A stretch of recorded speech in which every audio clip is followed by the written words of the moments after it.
Gəlin bugün Amasya sakininin İrəvandan etdiyi o səs-küylü video müraciətə bir nəzər salaq. Deməli, vəziyyət belədir. Tanınmış hərbi ekspert Ədalət Verdiyev bir video paylaşır.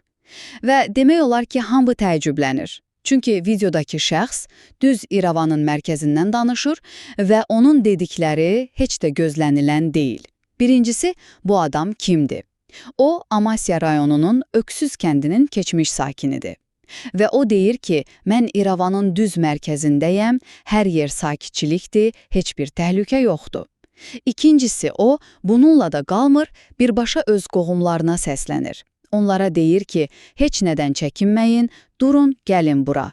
Birlikdə şəhəri gəzək, sonra da öz doğma Amasyamıza gedərik. Və nəhayət üçüncü məqam, bəlkə də ən təəccüblüsü, o deyir ki, bizi burada çox yaxşı qarşıladılar.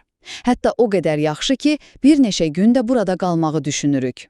Yəni bir sözlə, bu video sadəcə bir adamın səfəri deyil. Bu, ata-baba yurdlarına qayıdış mövzusuna tamamilə fərqli, gözlənilməz bir baxışdır.